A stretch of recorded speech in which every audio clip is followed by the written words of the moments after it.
Hello, welcome to the James Cooley Show. It's your life. I'm your host, Dr. James J.C. Cooley. And wow, yeah, I am so excited about today's show.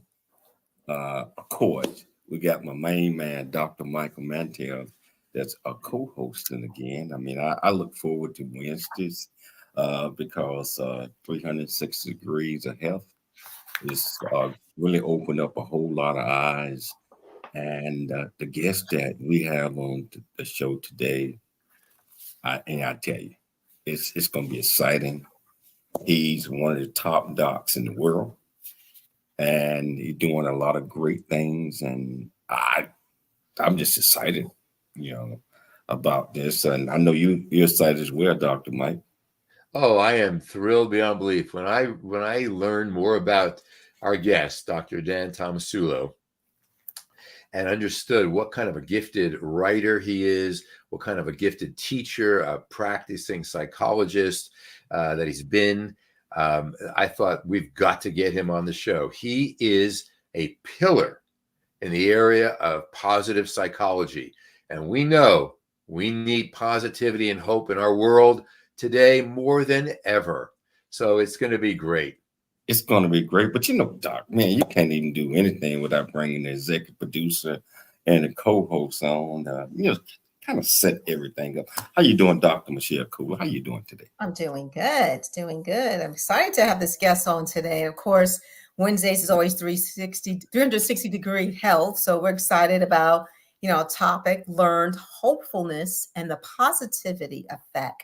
So again, we have this great guest. He's going to educate us, motivate us, inspire us, and so many more things. Let me introduce the audience just real quickly, to this young man that's coming on the show. Here we go.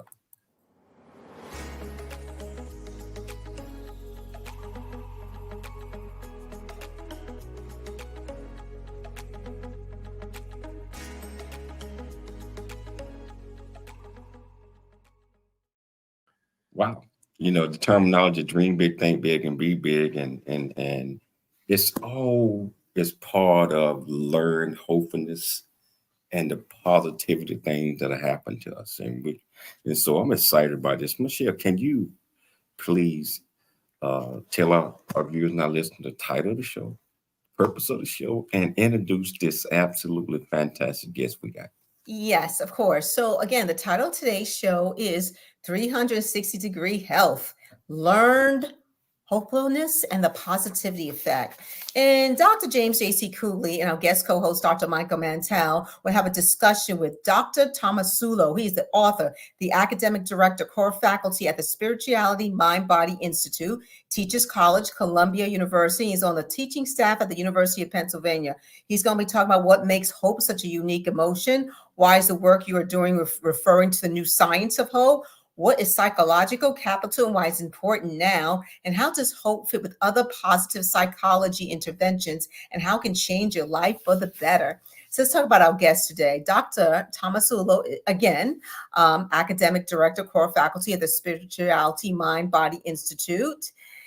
Wow, he holds a PhD in psychology, MFA in writing, and Master of Applied Positive Psychology from the University of Pennsylvania. He is a review editor for Frontiers in Psychology, special section on positive psychology, and has been honored by Teachers College, Columbia University with their 2021 Teaching Award. Most recently, he co-authored with Dr. Ryan Nimick, Character Strengths and Abilities Within Disabilities, Advances in Science and Practice. His best-selling book, Learned Hopefulness, The Power of Positivity to Overcome Depression, is hailed as the perfect recipe for fulfillment, joy, peace, and expansion of awareness by Deepak Chopra, MD. Wow, this is the best go-to book on how to use hope to relieve your depression. Wow, this is identified as the 2021 #1 book for coping and 2023 for the best for positivity about depression. So please welcome to the show, Dr. Tomasulo. Hello, Doc. thank you so There much.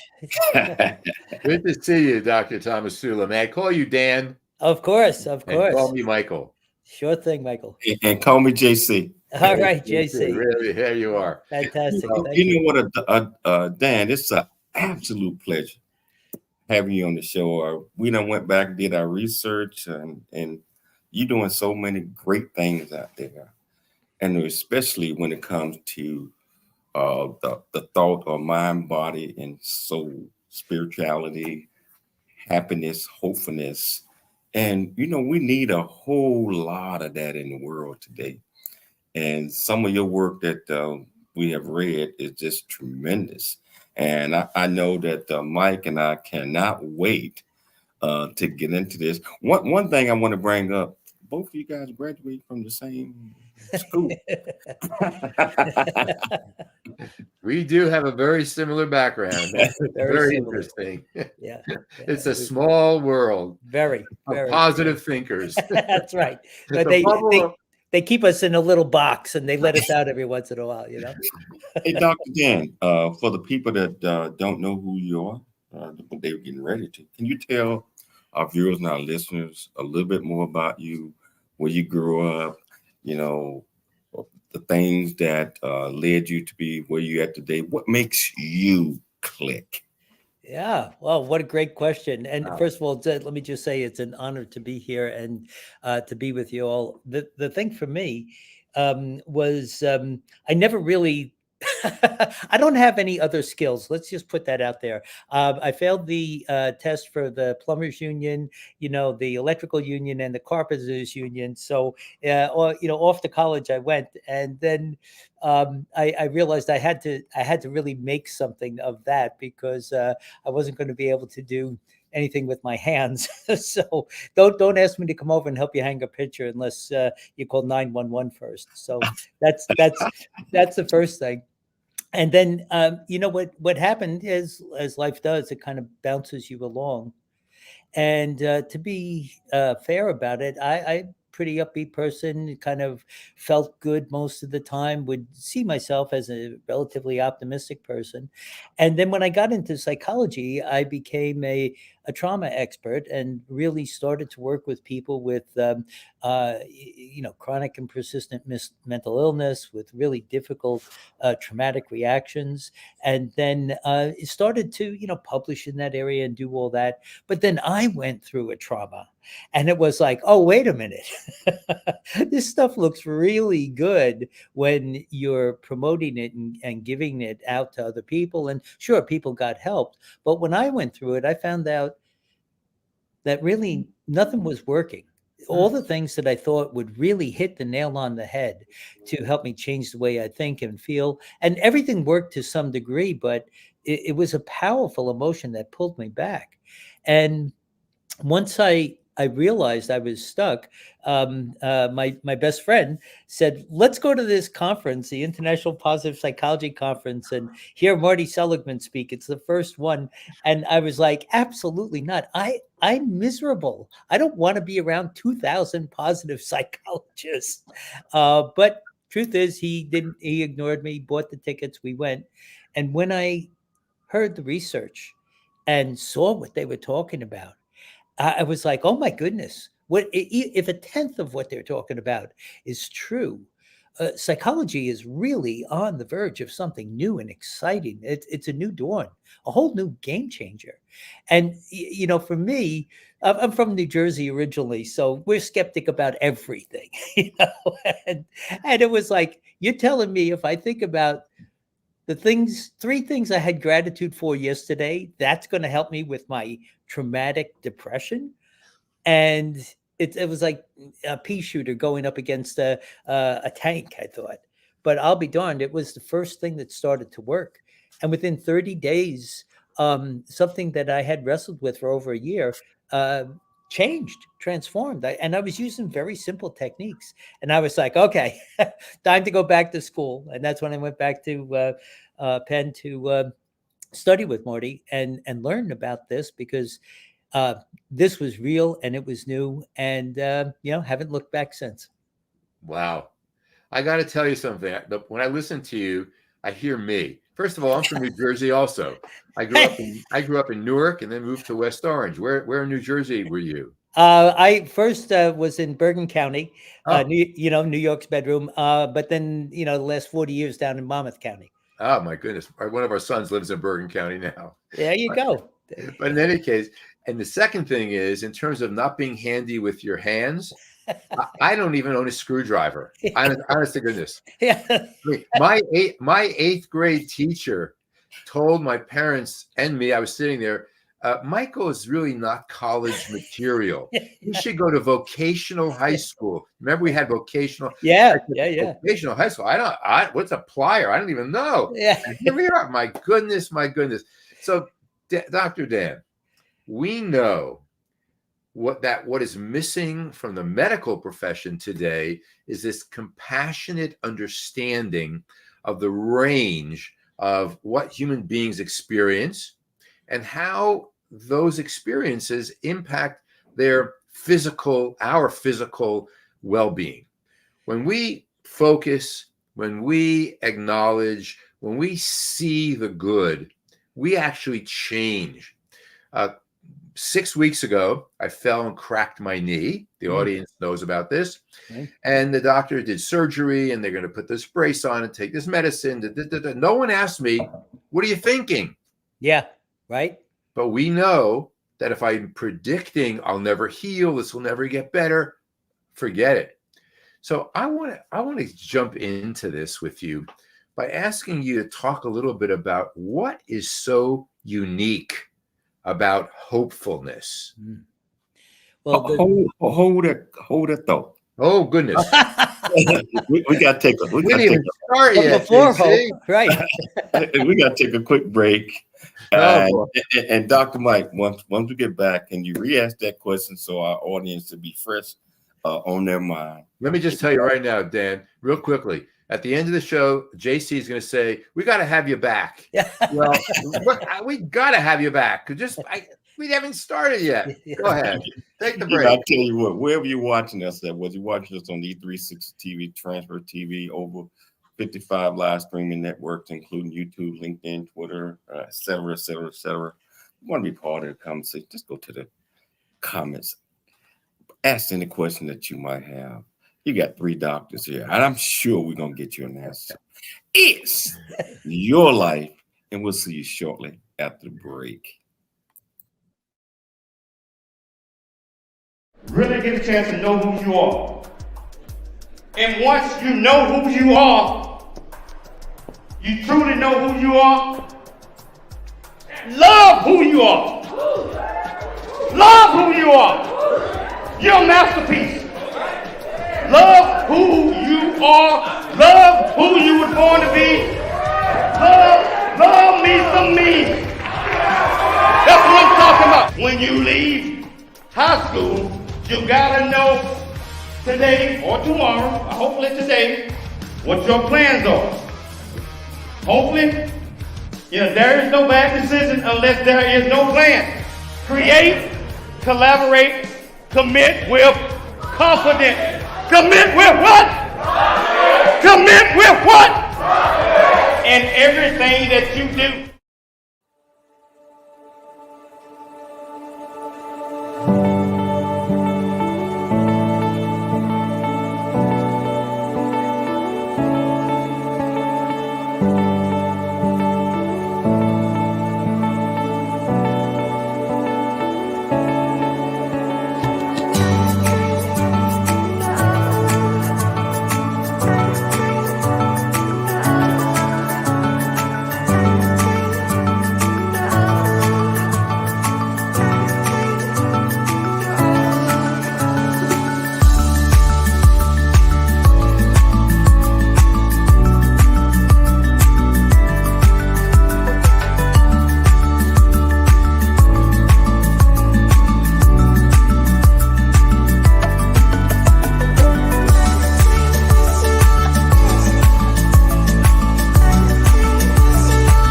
I've seen a smile convey I love you.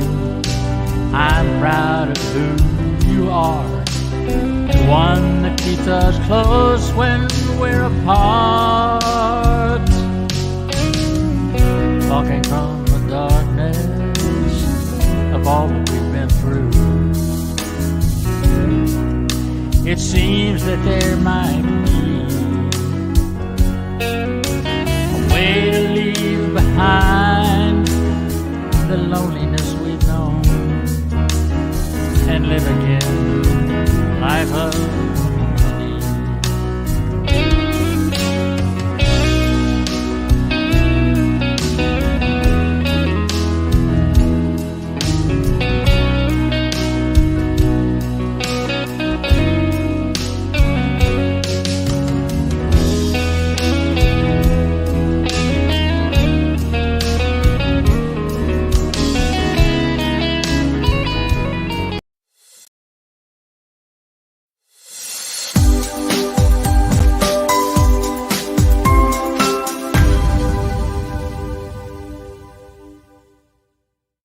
Hello, welcome back to the James Cooley Show. It's your life, and my great co-host, Dr. Michael Mantell, is here, and we got.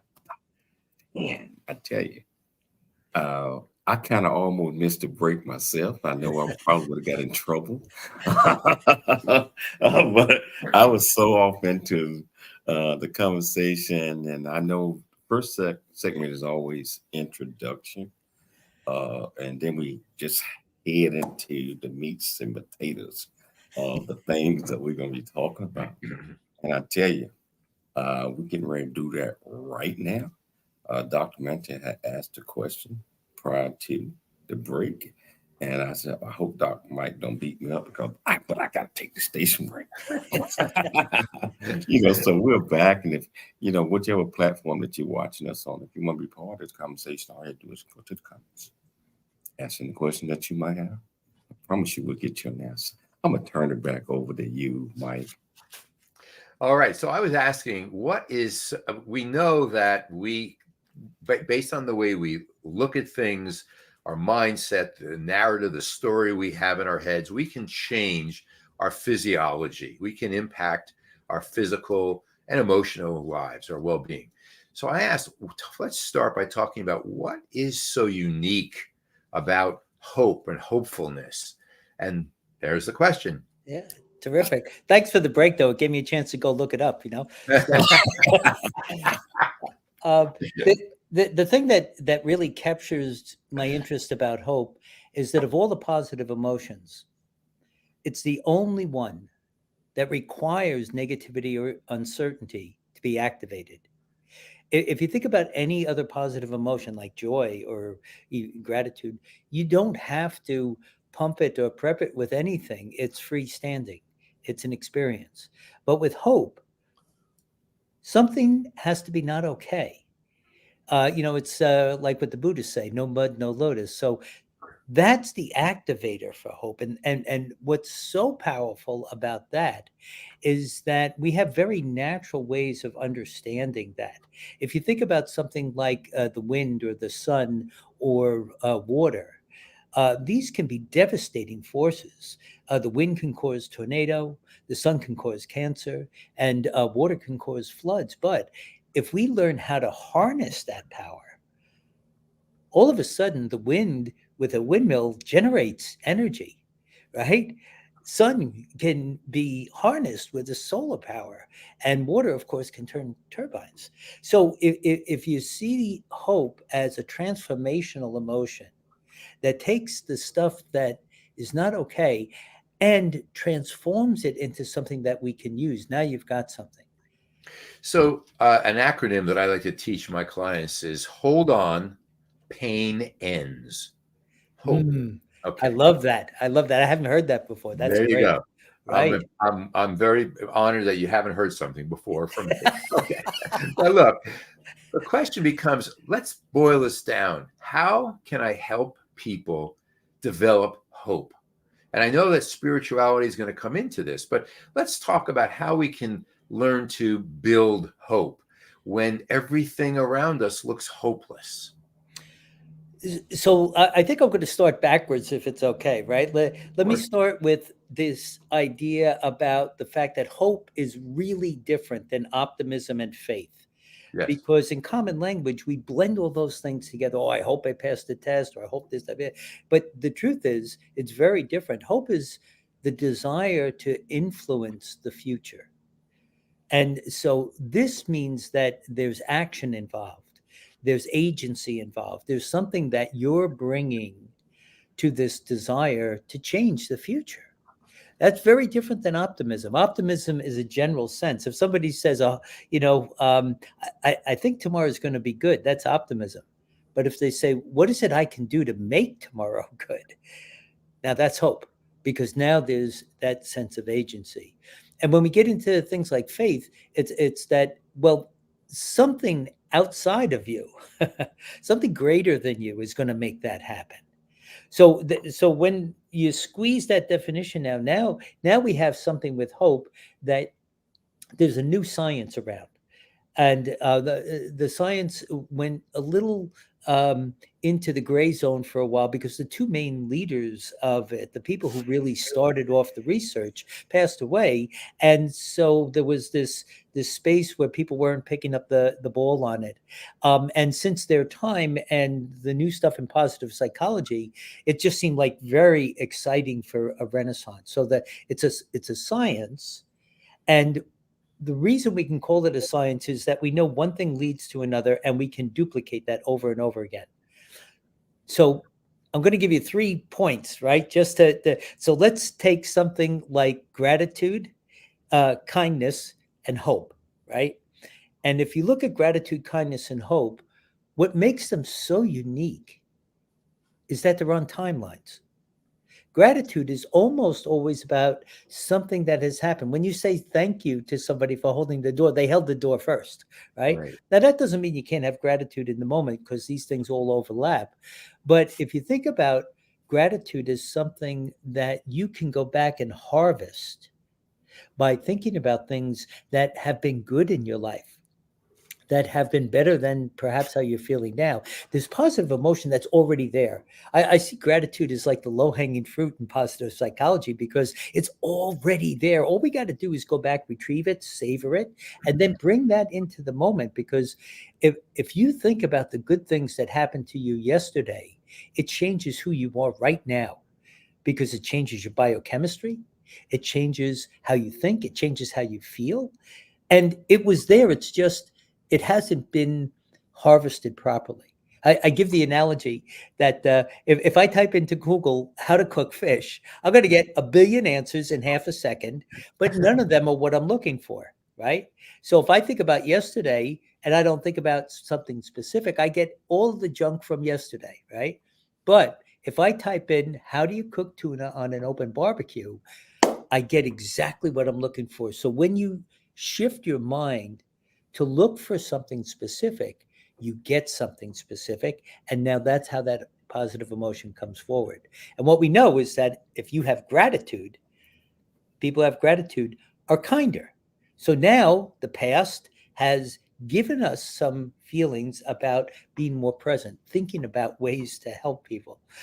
There's some cool research that says you pick one day a week and you do 5 acts of kindness that day. Right. And I tell my classes, my day is Thursday, right? So if you drop a book on Wednesday, I'm like, geez, I wish, can you wait? I'll pick it up tomorrow for you. But no. You can be kind all the other times, right? But you pick one day a week and you really focus on it, because now what you've gotten is a little bit of the past, a lot about the present. And guess what those two things lead to? The research shows that if you have gratitude and kindness and mindfulness and that kind of awareness, you start leaning into the future in a different way. You start thinking about possibilities. You don't see obstacles as things that inhibit you. You start interpreting them as things that are challenges for you to overcome. Wow. Go ahead, JC. I'm sorry. No, I was off into hope, because one of the things that I lecture and I talk on is our birthrights. And our birthrights are confidence, courage, hope, belief, and faith. Hope is glue. That's all right. Of these things, and that's where we develop, I believe, just by understanding our birthrights, we develop a sense of gratitude, like you said a few minutes ago. We spirituality, if that's what we're looking for, or whatever, because everything lingers on hope. And long as we got hope, long as we know that there is a chance Yeah. Yeah. that we can succeed Mm-hmm. in anything that we set our mind to. And that's it. And I apologize, Mike, but I got caught up on that one, and that had been going through my mind listening to you guys. It's so beautiful too, because I've the same idea. I put it as hope is a bridge, but you're right. It's hope is the glue. Hope is the thing that makes all the other stuff happen. I teach and I practice it myself, a very simple exercise. When I go into bed at night, I review the day. Think of 3 things that happened that were good. Yeah. What 3 things happened today that were good? Right. Then when I wake up in the morning, I think, what 3 things could happen? Because I don't know yet. The day's just starting. That could be right. So I once had a young boy, a client of mine. He was 8 years old. He had autism. And he came in very angry, very upset. And I said, what's going on? He said, well, nothing went right today. I said, well, when you climbed up the stairs to get into my office, did the stairs collapse? And he went, no. Right. And when your mom put the brakes on the car, when she came to the intersection, did the car stop? You didn't? Yeah, of course. And when you went home after school, did your mom make your peanut butter and jelly your favorite? Well, yeah, but she's my mom. She's supposed to. So nothing went right. Nothing to feel great. That's such a key thing, isn't it, Dan? To help people see what goes right, to be grateful for. You know, it really is when we have, because of the negativity bias, you know, we're sort of wired to worry kind of thing, right? And, you know, Jack and Sam are outside the cave and Jack says, I hear some interesting noises. And Sam says, nah, I'm going to stay out here. Jack goes in the cave and it's Sam's genes that get passed on because he worried, right? So the negativity bias is always there for us to manage. And just like what you're saying, when something doesn't go right or feel right, it clouds our thinking. It sort of gives us, it eclipses anything positive. So part of the work is to recognize you have to do what we call deliberate rumination, really think about that. And also when people say, you know, a direct hope exercise, we say 3 times in your life when a door closed on you, right. And what door opened that couldn't have opened had that first door not closed. And when people do that kind of life review and they start looking at these points where, oh my goodness, when that door closed, it was the worst thing in the world. But, oh my goodness, something opened up that couldn't have had that door not closed. And you see other patterns that have been running along on the side of our life. I sure hope that our audience picks that little nugget up and says, boy, oh boy, did I learn something from that psychologist. That is beautiful. But I like to think, well, what if it goes well? What if it works out? But I love your example. That's a beautiful one, Dan. Thanks. You know, both of you guys are extraordinary. And of course, you know, we got to take a station break. We got to take a station break. But this is so interesting. It's so true. And you got 2 of the best docs in the world right here. Dr. Mike, Dr. Dan, that are explaining things in their own way that could be beneficial to all of our lives. So if you want to be part of the conversation, just go to the platform that you're watching this on. I promise you we'll get you an answer. Yes. Your life, and we'll see you shortly after the break.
J.C. Cooley from the United States of America, and I am here to just say, first of all, I'm so happy and honored to be on it, to be in the Coffee Book 2023, Unified Brain Z and the other organizations. Thank you so much for giving me an opportunity to be a part of this collection.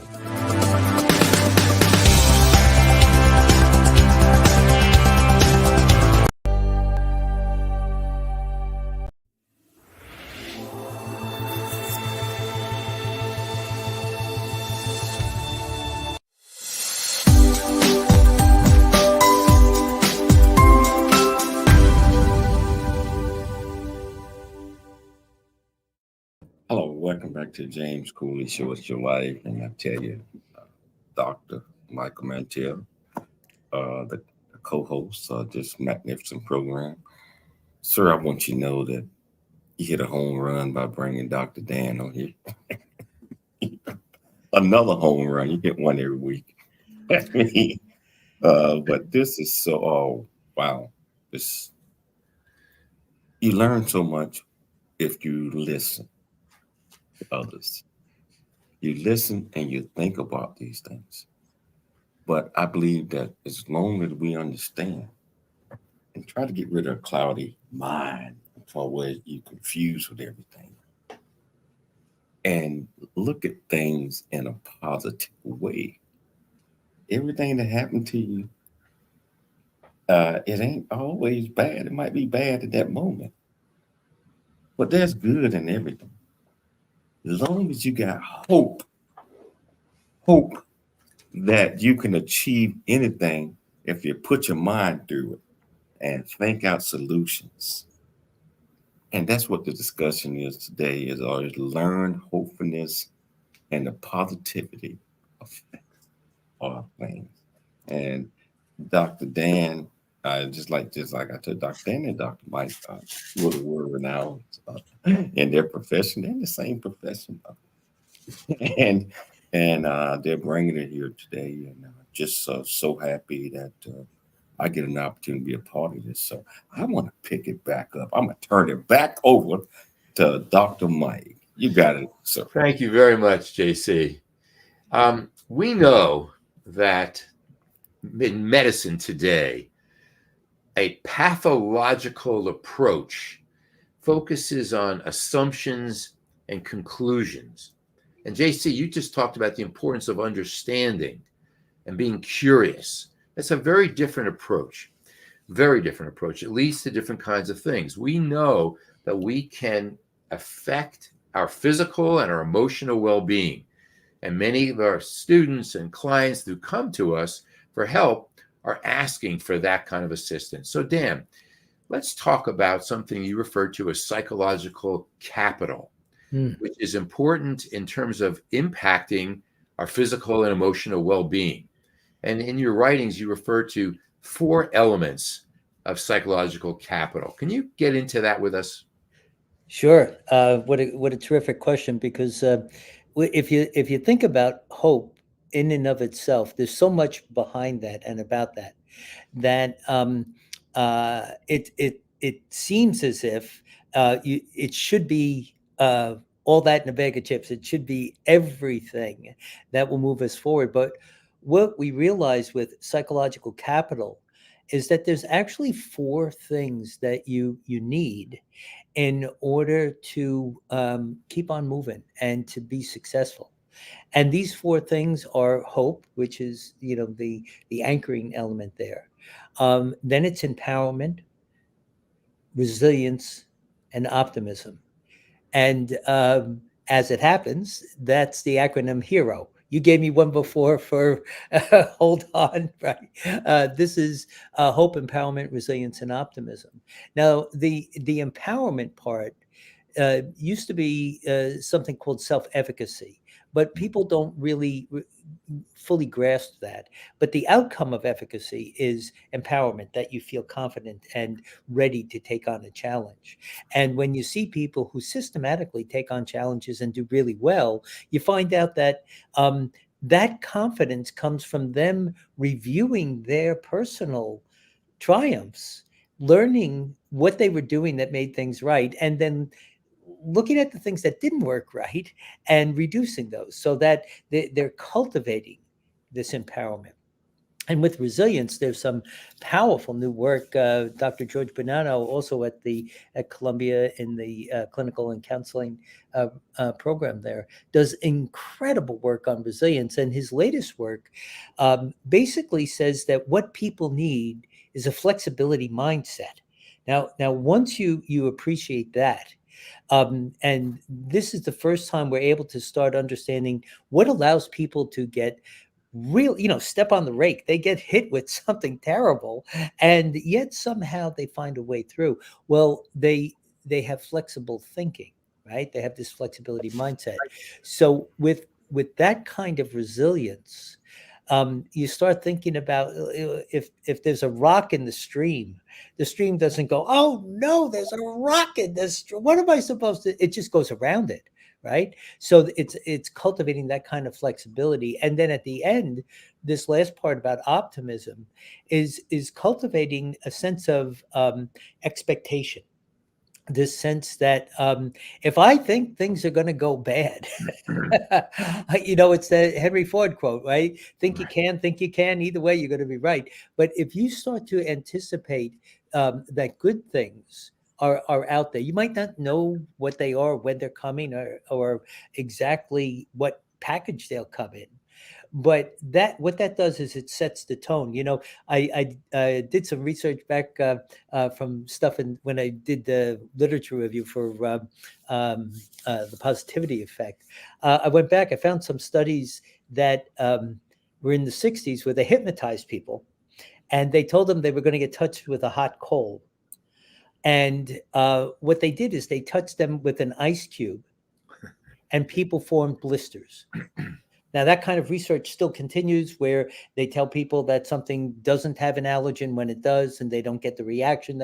So our belief system is incredibly powerful, and more than just saying, oh, change what you think, or that kind of stuff. This is a little deeper in saying, change your beliefs and you'll change the outcome. That sounds very Albert Ellis of you.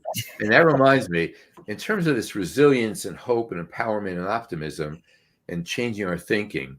So Ellis talks about the importance of flexible thinking, non-rigid. Yep. So, oh, there shouldn't be traffic. This is horrible. I can't stand it. The world is just bad. Right.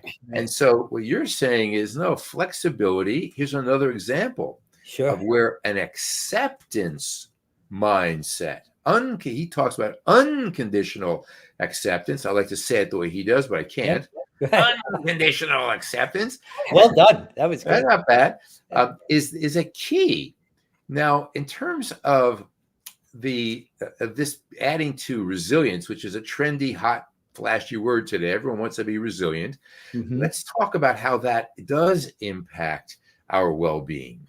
Can you share a little bit of thought thinking about that? Sure. And I'll try to draw this because it's so beautiful, it's elegant, but there's a ton of research that backs it up, that there's basically a 4-step process once you get inside of this flexibility mindset. And the very first thing is what's happening. It's sort of like becoming aware of what's happening in this moment to me that I have to respond to, right? So just a basic sense of awareness. Then the second part of that is what needs to be done, right? So you have these two things, and what happens is that when people are confronted with something that's going to set them back, these things are very quick. I'm taking the time to talk about them, but they happen very quickly, right? And then the third thing is, what can I do? So there's a big difference between what needs to be done and then what can I do? Because what needs to be done maybe is outside of your capacity. And so you might have to recalibrate that about what you can do. And then the last part is, is it working? And this is, Bonanno's work, which is really stellar. If it's working, then you've done the right thing, keep doing it. If it's not working, then you fold it right back. Okay, let me reassess what's happening. what needs to be done. And the example I give is, if your car, God forbid, went off the road and into a body of water, and water was coming all around the car, it's what's happening? Well, I've had an accident. I'm in this body of water. What needs to be done? I got to get out of the car. So then what can I do? Well, let me try to open the door. And what you find out is that the pressure from the water is so great you can't. So I can't do that. Well, what else? Oh, I bought one of those emergency hammers. It's in the glove box. Let me get that. I might have to break a window. So you keep recalibrating what it is you can do. And that is where that bridge between resilience and hope is, because the second there's something you can do, it's, the desire to influence the future, that's where the action is, and that's where the transition comes. Marty Seligman brought this to the military. Yes. He had a tremendous contract to teach people in the military positive psychology. Can you talk for a moment about the importance of bringing this to schools? Can we teach this kind of thinking to children in elementary school? We can, and we should do more of it. It's interesting. Marty's work and the stuff that came out of UPenn with the Penn Resilience Program and the MRT with the military, all of that stuff was so powerful. And yet when we try to implement it here, there's all kinds of things hurdles that we have to get through. And in fact, many other countries have adopted it already. They've plugged it into the school system. They've done the character strength development. And that's really this idea, because this new science of hope also includes character strength and character development. Martin Luther King was really an exceptional way of understanding this, that it's your character that really means the most in going forward. And what they started to do, Angela Duckworth did all of this research. She said, character is a better predictor of success than skill and IQ, twice as good of a predictor, because it's really who you are that matters. And so with this, character strength and character development has now gone into the educational systems. They're going to try to add it on to things like social and emotional learning, so that we teach the teachers how to develop character. And then in psychotherapy, I teach a course where we talk about positive psychotherapy, where you bring in these character strengths and you teach people. It's not enough to just move away from what's wrong. You got to be moving towards what's strong. Something positive. I think JC wants to move us to something right now. Yeah, we gotta take our last break in here. But you just mentioned something that I think that just stands out to me, so dear to my heart, because you mentioned it's not all about the education and not all about this. What I mean by is attaining success. I believe character, the person that what you believe in. That's good character and they're bad character. Mm-hmm. Yeah. But I believe if a person is in the right mindset, right frame of mind, and it's about character, meaning that honesty, integrity, and ethics. Let me say that one more time. Again. Honesty, integrity, and ethics. If you utilize that formula, it equals this thing called character. Yeah. Great character. So we're going to take a station break. This is so exciting, I tell you. And Dr. Dan, I just hate to say it, but I ain't hating to say it, but we got to have you back on for part two. I knew you were going to say it. I knew it. Too good to have just one time, for sure. And we got to have you back on for part two, because we're not going to get through half of what we had looked at talking about. But that's okay. If you have time in your schedule, me and Dr. Mike will make it happen. It'll be my pleasure. Absolute pleasure. Great. Yeah, so I tell you what, we're going to take a station break. We're going to come back. Got some more. If you want to be part of the conversation, all you have to do is just go to the platform that you're watching us on. Ask any question that you might have. I promise you, we'll get you an answer. It's your life. We'll see you shortly after break. I never wanna leave. Yeah, I'm right where I wanna be. We got something you and me, and I can't get rid of this feeling. Just like a magnet, we're just like a magnet. The things we have can't be taken for granted. Now I know that it has always been you. I can't help it, I'm so drawn to you. Just like a magnet, we're just like a magnet. The things we have can't be taken for granted. Now I know that it has always been you. I can't help it, I'm so drawn to you. Hey, I'm so drawn to you. I'm so drawn to you. Yeah. Noah Dingley here, producer of The James Cooley Show, It's Your Life. And the new audio version of James' book, Country Boy, City Boy, A Journey That Ain't Over Yet, is a must-have. James shares his true life story of struggle and success in America. It's both a cautionary tale and a roadmap to achieving the American dream. Get the new audio version of Country Boy, City Boy, A Journey That Ain't Over Yet by James Cooley on Amazon.com or wherever audiobooks are sold.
Hello, welcome back to James Cooley Show, It's Your Life. And I tell you, it's amazing when you're having fun, when you're enjoying the conversation, when you're doing all these things. Time seems to fly by very quickly. I mean we halfway through the question that Michelle and I wrote. Halfway. We're not even there yet because we still got, well, not even halfway. I would say about a third of the way. And that's why it's this great doc has time in this. One of the busiest men in the world, one of the busiest doctors in the world, one of the best at what he does. We got time. We want to get him back on within a month or so, if that's possible. But because we're going to talk about something right now. When we've been talking about hopefulness, we've been talking about learn things and character. We done talked about that. But one of the things that we haven't talked about was the spirituality of how that plays a role in all of the things that we are doing that also help set our mindset and help project us in the direction of whatever that might meaning that all depends on your mindset. I mean, all depends on what your aptitude or whatever you might want to call it that leads you. So I want to talk about that one a little bit. So Dr. Dan, can we talk about that a little bit? Sure thing. I mean, really just so lovely to be able to talk about hope and spiritual growth and development. You know, when we talk about spirituality, it's something now that there's some really good science about. You know, Dr. Lisa Miller, who actually was the founder of our program, is the person who put spirituality and neuropsychology sort of on the map. She was able to take a look at what happens in your brain when you have a transcendent relationship. And as it turns out, for adolescents, if you have a connection to the divine, if you have a connection, a transcendent relationship, it is the best type of resilience to have against just about everything in terms of drug abuse, alcohol abuse, conduct disorder, truancy. You can go down the list. And so everybody says, what makes an adolescent resilient? Well, now we know.